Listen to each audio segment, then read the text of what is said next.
So welcome to lecture 24 of MCS 471 on numerical analysis.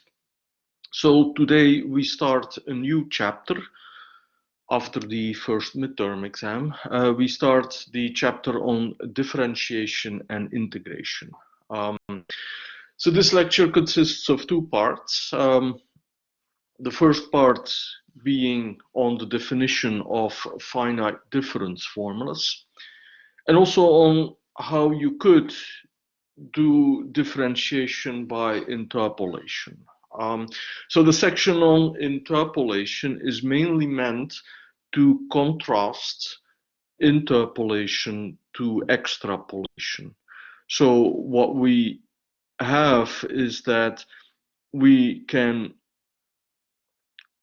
consider the interpolation with the extrapolation. So this is the main difference between the two. So where we interpolate by taking points inside an interval, with extrapolation we're going outside the interval. So we have only one lecture on numerical differentiation, but we will encounter extrapolation again when it gets to accurately taking the derivatives. I'm sorry, accurately integrating. So in this lecture in numerical analysis, there are certain very fundamental ideas, and in a way we also are solving a linear system again when we are eliminating error terms. So it is a highly structured linear system. Also, the divided differences come back. So we've seen the interpolation a la Neville and a la Newton. So we are going to construct also a triangular table. And this is where what I just underlined here, this is where we have the problems with the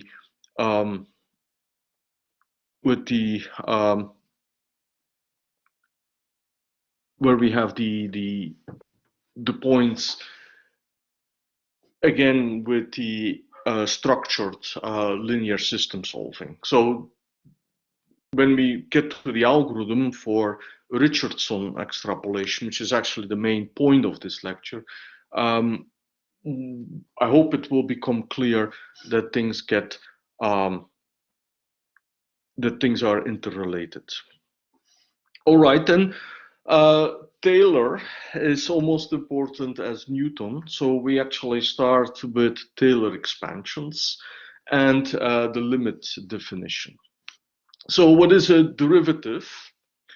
So a derivative is defined as the limit of a quotient, where we do one step forward and we subtract from it the function value at the point, and then we divide by the difference. So this is essentially a divided difference. And in a calculus course, you may have had a calculator exercise that invited you to explore this definition. So what is important here is that we have the forward difference formula, and what the main point here is that we can do this with so the forward difference formula, and with Taylor, the main point is why to see now the forward difference formula differently is that the Taylor expansion gives us not only the formula, but also gives us the error in the formula. All right, so let's highlight things. So what Taylor actually does is it allows us to give the error expansion. So what we then have is we have the second order here. So what does that mean? So in numerical analysis, we are not only interested in computing things, but we are interested in computing things accurately. All right. We've seen the forward differences. We step forward, but we can also step backward. So we have only one lecture on differentiation, but when we get to solving differential equations, we will apply the same principles, essentially. Now, there are also central differences. Now, forward and backward difference formulas is twice using the expansion. The central difference formula is a little bit more sophisticated in the sense that you get a second, you get already a higher order approximation. Okay, so that's actually the importance of the next slide. So if you look at the Taylor expansion, then we had the second order term, but we were dividing by h. So what this actually will end up with is that we will see that if we do the same reasoning again with the central differences, what we will get at is that we will get a second order approximation. And the difference matters a lot. So linear, and it's a little bit the same as the difference between linear and quadratic when we were considering iterative methods. If you have any choice, quadratically converging methods are a lot better. So also here, in this lecture, everything will be based on the first order derivatives, but if you have a choice, central differences give one order more accuracy.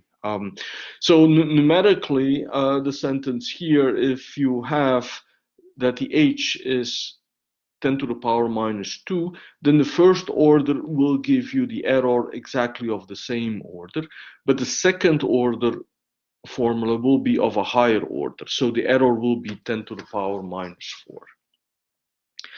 And the exercise asks you to experience this. So we take as test function the exponential. So the exponential is a very good test function because the derivative of the exponential is again the exponential. So the function grows just as fast as its derivative. So that means that we do have a ready exact answer for the derivative. So in a way, as a meaningful calculation goes, there is no point at doing the difference formula for this test function, but at the same time, because you have already the derivative as soon as you evaluate, but it is an excellent test function for numerical experiments. There can't be much going wrong. So what you should figure out in this experiment is that the second order will actually give you the most accurate results. So the central difference formulas give you the most accurate results. All right, here is a more interesting result, a more interesting experiment. What is now actually the right value for h? So that is the question that will occupy us for a while. So we can't obviously take h too large. I mean, it never makes sense to take h larger than 1/10, for example, because we have the local, we actually are using Taylor series expansion. Now, if you take h too small, what we will do is we will then subtract in the numerator two quantities that are very close to each other. and that causes very high round off. So this takes us right back to the second lecture, where subtracting numbers of the same magnitude will lead to a huge loss in significant decimal places, something that we have to avoid. And we will see that if we take h really too small, that will lead to catastrophic results. So here is the setup for our numerical experiment. We take the exponential function again. We want to essentially compute the transcendental constant E, and we will do this with the very plain definition of the forward difference. So we will apply the formula as it is on the slide. And then we will compare the order. We want to see what is the most accurate approximation we can get. So this is a discrete experiment. So each time we divide by 10. All right. Defining functions in Julia can happen with a one line. So we have the forward formula applied to the exponential. So this is the formula here. The exponential is baked in. This is a command line program, so it does 3 prompts. One for the value 1, where we want to compute the derivative, then one for the step size, so the initial value for h, and then for the number of times we want to see the approximation, so the number of approximations. So there is a corresponding Jupyter notebook associated to this lecture, and this notebook essentially replaces the main program, the instructions that are on this slide. All right, then we have the loop. The loop is actually consisting just of one line. We compute the approximation here, so we apply the formula, the approximation here, and we plot the error.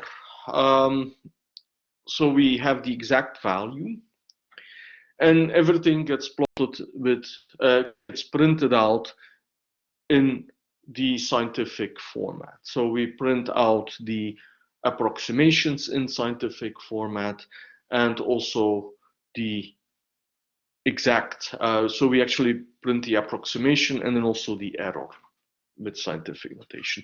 Each time we divide by 10. All right, so here we go. We see that the h starts at 1/10 and goes all the way to 10 to the power minus 16. And the middle column, if you know the decimal expansion of the constant e, then we recognize 2.7.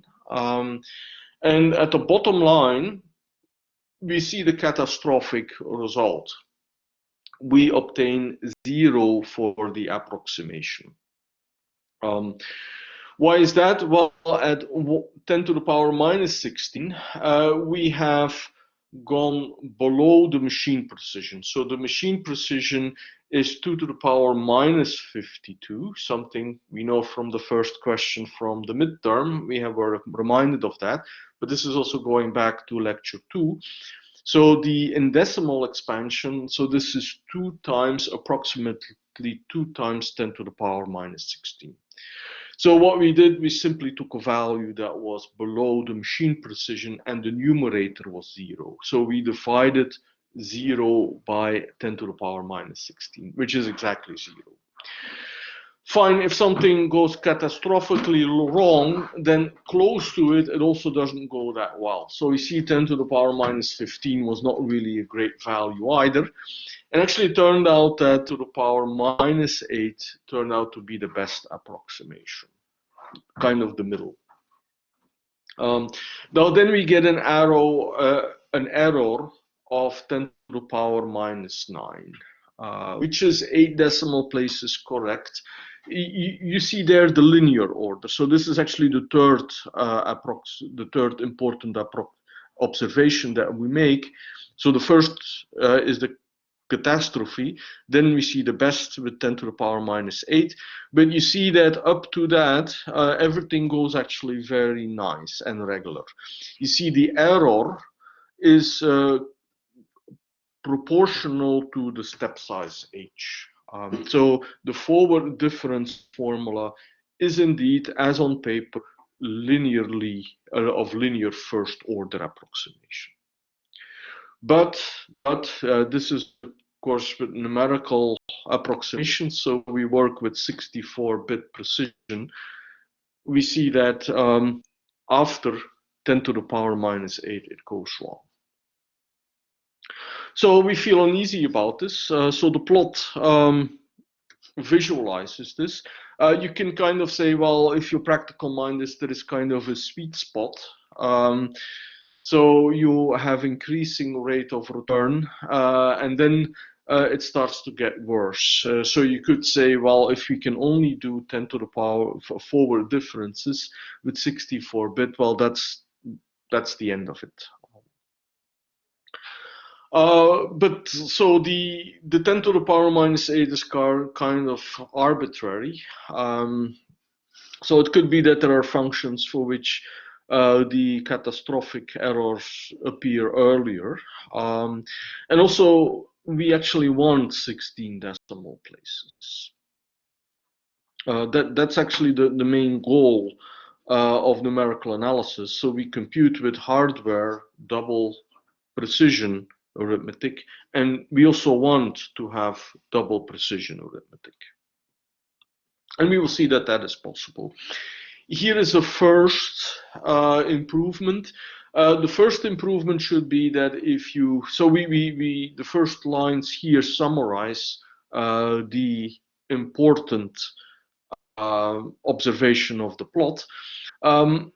One first improvement is that if you take central difference formulas, you will actually also see that with 10 to the power minus 8, you will have the most accurate approximation, but that will be one order better. So in some sense, exercise 2 is a more systematic experiment than what was done in exercise 1. So how can we improve on this? Well, what if you would take more points?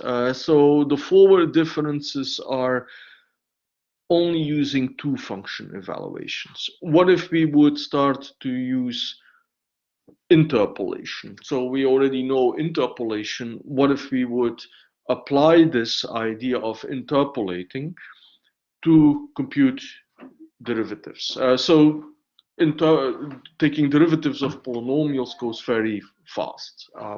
So that's no problem with that.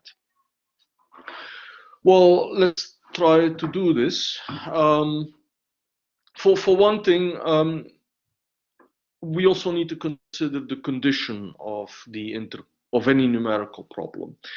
So often this is stated as being extremely poor, because what may happen is that you have small random noise on a function, and that small random noise will not do much to the function value itself, but it will actually give huge troubles in the derivatives. So that's often to say that from a numerical perspective, differentiation is hopeless. It's a completely ill-conditioned problem, but that is actually not the case. And I will try to make this clear with the interpolating idea. Also, I use interpolation for several factors. So we will encounter interpolation also with integration. Also, it's a good way to recuperate what we know already, the Chebyshev interpolation. And in the setup, I could have taken the exponential again, but let's take now a polynomial of degree 4, and approximate that polynomial with a polynomial of degree 3. And then we will do it again. We have a polynomial of degree 5 and approximate that polynomial with a polynomial of degree 4. And let's apply Chebyshev interpolation for that. So for that to work, we would actually need to know the function to be reasonably correct at the interpolation points. So even at the interpolation points, there could still be some noise in there, but the Chebyshev interpolation is actually very good at capturing a uniform convergence. So also within that uniform convergence, one might also expect that the derivatives will also not vary too much. So the first intuitive idea why you should never do numerical differentiation is actually therefore not such a ill-conditioned problem. So there is a Jupyter notebook that does all the experiments and also makes the plots. So I will summarize it here. So it's a nice illustration of interpolation again. So we have our function, and then the interpolating. So the function is cubic, and we interpolate at 3 points. And then we construct the tangent line. So the geometric notion why you want to know the derivatives, we want to know the slope of the tangent line. So we compute at that point the tangent line using the derivative. So the green line is the exact tangent line. The purple one is the approximated tangent line.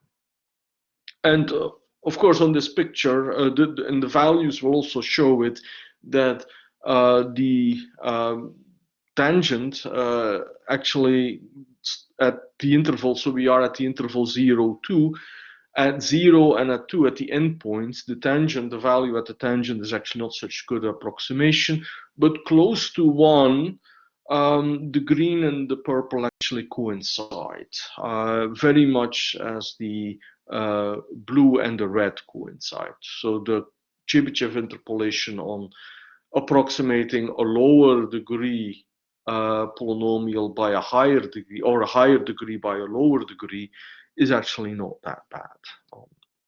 And it gets better if you repeat the experiment again, but now we take a quintic polynomial and approximate it with Chebyshev interpolation by a quartic, a polynomial of 1 degree less. And the tangent lines are actually now almost identical. So in a way, interpolation is not at all such a bad idea. In a way, it kind of dismisses the notion that one should never do numerical differentiation, that this is simply a plus problem. This is not the case. All right. Nevertheless, this is not recommended. So what is the purpose of this experiment? Well, we actually should not do interpolation because our problem is a local problem. So it actually makes more sense to again do, if we want to take more points, we could do it like Chebyshev says, but what if we take our interval smaller? What if we would take points that are closer to the point of interest? So what is the problem again? We have a function that we can evaluate we have a point where we want to know the derivative, and what should be the best h value to do this. Now we will apply extrapolation. So the point now of this lecture is to demonstrate that extrapolation works. All right, Taylor again. So it's called Richardson extrapolation. If we will now examine very closely what happens to Taylor expansions, if we consider two different approximations for the derivative. So we have the derivation of the forward rule again. So starting from the Taylor series expansion. So the Taylor series expansion gives us an error term. So I wrote a little bit farther in the error. So I also wrote the second derivative. And we want the first derivative. If we replace the step size h by its half, so we are getting closer now, then we see that the error, so the leading term, so what the equations actually show, so the last two equations, they essentially show the Taylor expansion of the forward difference formula. So the forward difference formula, the leading has a Taylor series expansion. The leading term in the Taylor series expansion is the derivative where we after. Now, what the error is, the error depends on the second order derivative.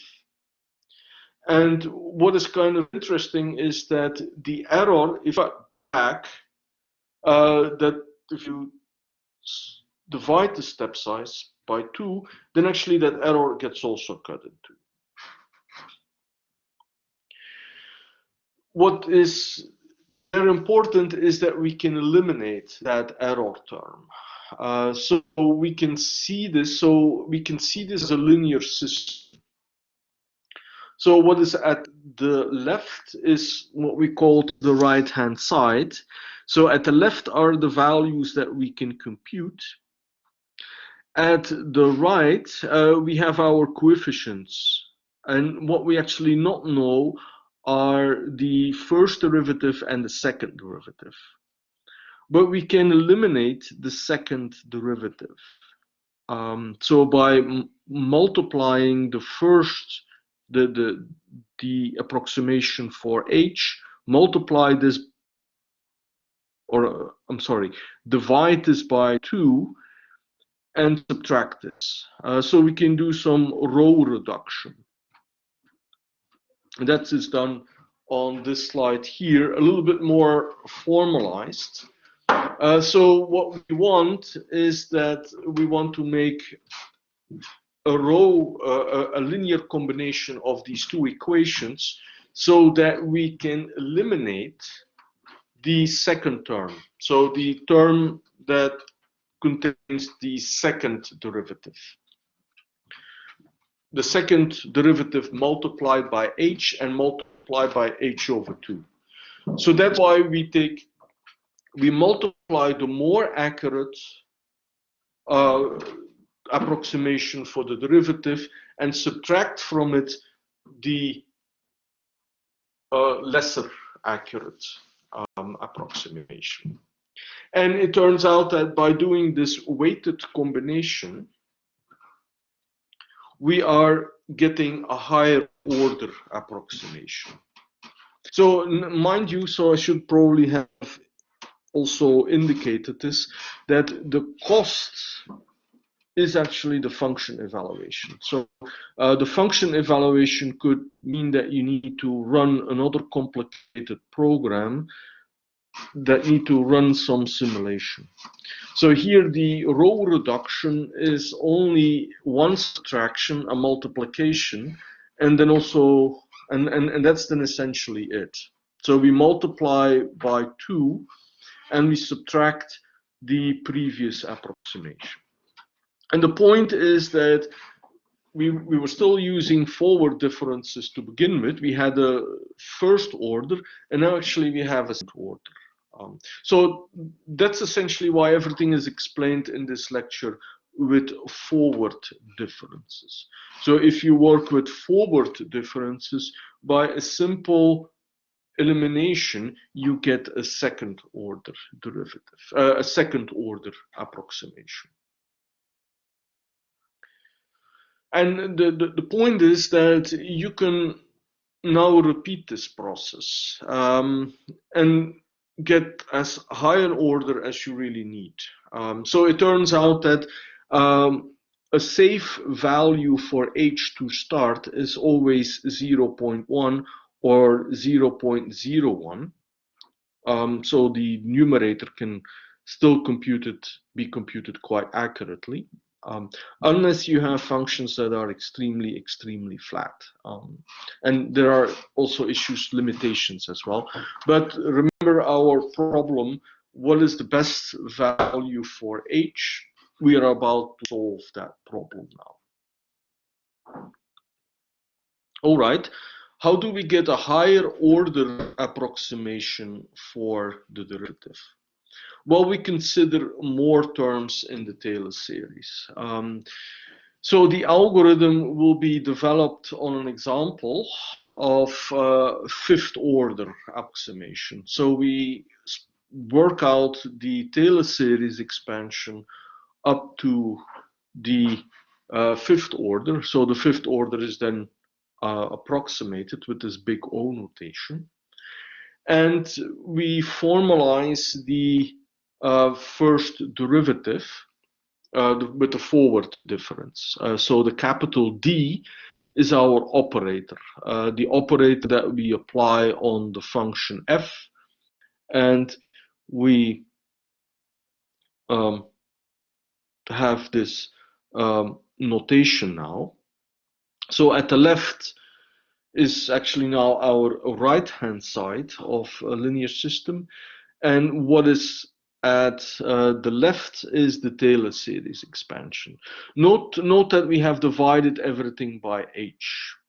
So that's why the order drops from h to the power 5 to h to the power 4. So one can see this as the solving of a linear system where we can solve essentially for the C1, the C2, and C3, but what we will do is we will eliminate them. So we are not interested in the C1, the C2, and the C3, but we are interested in the first derivative, in the leading coefficient. So, and it's also, so what do we know? We know what is at the left. So we have done actually five function evaluations. So each time we subtract by f of a, but in the numerator, so we do two function evaluations for the first approximation, and then for the three other approximations, we do one more function evaluation.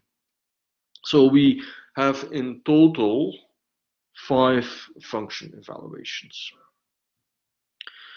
Our coefficients are the coefficients of the Taylor series, and by doing the linear combinations, we can eliminate. So what we know are the left-hand side. What we also know is the h and all the h over 2, h over 4. So these are the known. So I do not write this out in matrix form, but you could also write down the van der Monde matrix again. So you actually see again that you have 1 in front of the leading terms, then you have h squared, h to the power 3. And then you have the same structure again. So we are essentially solving a linear system in a very peculiar way, in a very particular way, by extrapolation. So here we go. What did we do to get a second order? Well, we took 2 times the more accurate approximation and subtracted the previous approximation. We can generalize that. So we do this, we apply rule 1 to the first 2, but then also to 1 and 2 and 1 and 3. So I'm sorry here. So we first take the first 2, then the third and the first approximation, and then the fourth and the first approximation. Remember Neville interpolation. It's the same story again, or the divided table of divided differences with Newton interpolation. So we are using exactly the same idea again. So that is the first column in our table. We then have the second column. So the first column will now be second. So the first column is just, the first column is just what is here, the left-hand side. The second column is the second order approximation. And then we have the next column that will be the next higher approximation. And that is obtained by doing the same rule again, but now we are eliminating a higher order term. So why did we do 4 times? Well, because the 2, 4, 8 was the exponent for was actually the h over 2, h over 4. So because we have the h over 4 term, we need to give a 4 term higher weight. All right, the formulas work and are formalized here. So in our first experiment, we divided by 10, but of course, for the computer where everything is binary, dividing by 2 is what should be done, because dividing by 2 is just a shift. And shifting is actually a very, very efficient operation, and also doesn't really lead to any loss of accuracy. So here are the formulas, the extrapolation formulas, and the table, we call it capital R, because in honor of Richardson, extrapolation to which this is called. What we see is a great regularity, and the main property is that with forward differences, the order of the errors is linear in the step size in the first column. The second column will be quadratic in the step size. And quadratic in the step size will mean that if the h is about 10 to the power minus 2, the errors will be 10 to the power minus 4 in the second column. So in general, we do have h to the power k. And you almost see a quadratic converging process. So in each time, the error actually with each column, well, it's not quadratic converging, but with 4 steps, you go from 10 to the power minus 2 to 10 to the power minus 8. All right, and this is formalized, so all the functions are defined, all our algorithms are defined by Julia functions. We have 4 parameters, a function, a point where we want to approximate, so I call it here z instead of x. H is the initial step size, and n is the number of steps that we want to do. So the formulas are mathematical. So if you want to really save, if you want to be really frugal with your function evaluations, you would not do the formula as it is here. So the first loop applies the forward differences, and that's the first column. Now the f of z you can essentially save. So here the first loop evaluates the function 2 times n times. Now it's just a simple function, and that's fine, but in practice you would store the first function evaluation somewhere. And then we have the extrapolation. In the extrapolation, we compute the other columns. So this will construct a triangular table.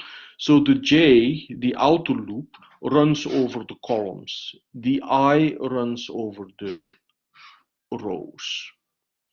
And the computation of the table, it's a double loop, but that double loop will typically run a lot faster because it's just an elimination process.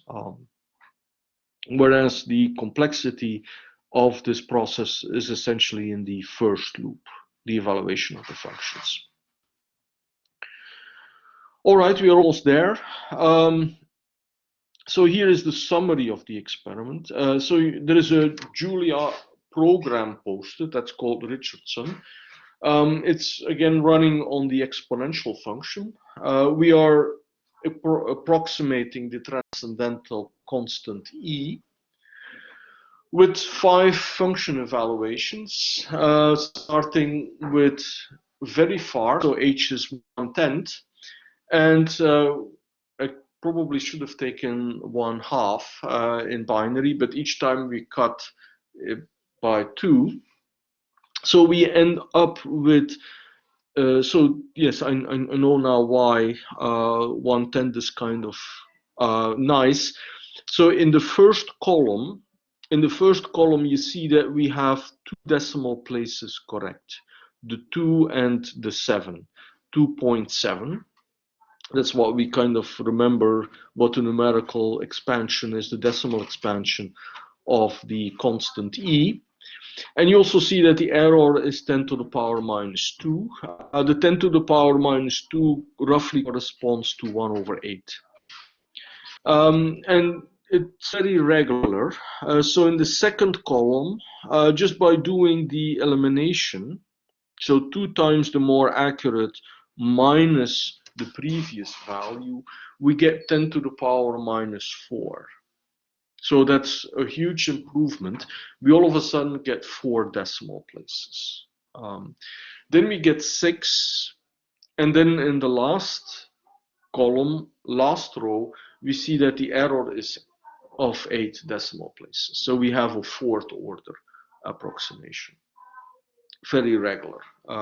And we are still very, very far from, so we have been taking more points. So you could also see this a little bit as an extrapolation, as an interpolation process, but actually we go outside the interval. So the interval that we are considering for our function values is 0.1, 0.1 divided by 2, divided by 4, divided by 8. So the interval goes from 0.1 to 0.1 divided by 8, but we are interested in the value h equals 0. And actually h equals 0, that's dividing by 0. So that's actually what we could not consider. So it's kind of magical. We have this limit definition where in the limit we divide by 0, something that we can't do. But by extrapolation, we can get very sufficiently close. So it's a very powerful process, and we have solved a linear system. So again, we have been doing now the van der operations on the van der Monde matrix, but without actually solving it. All right, so here is an exercise. Instead of computing the exponential, compute the derivative of the cosine. Now, from calculus, you remember that the derivative of the cosine is the sine function with a negative sign. At pi over 4, we have the exact. So you have the exact approximation. So you can compute the error. So you will take the Richardson code, the Richardson function, and adjust everything. And you can also compute a table of errors because we have the exact value. And verify that the approximation is indeed of third order, as we would expect. All right, some concluding remarks. So two important remarks. So the justification for Richardson extrapolation is the Taylor series. And for the Taylor series, we actually assumed that all the coefficients are there and they appear with non-zero coefficients. Note that the previous exercise might not have been all that trivial, because if you do this on the sine and the cosine, the sine and the cosine are kind of odd and even functions. So if you compute the Taylor series expansion, as you must have done in the calculus class, then you see that not all the coefficients are non-zero. So that might, or that might not, throw a wrench in the Richardson extrapolation. We have explained everything with forward differences.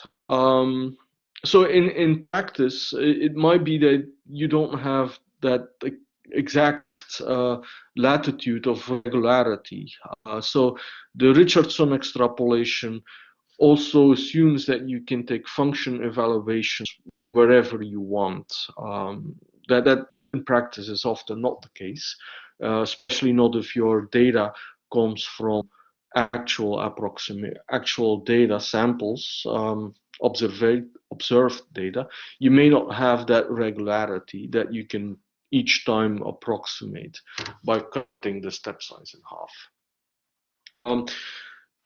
Central difference formulas will actually lead to more accurate results. So you can actually, you can still improve on the central difference relations, but we will not go there.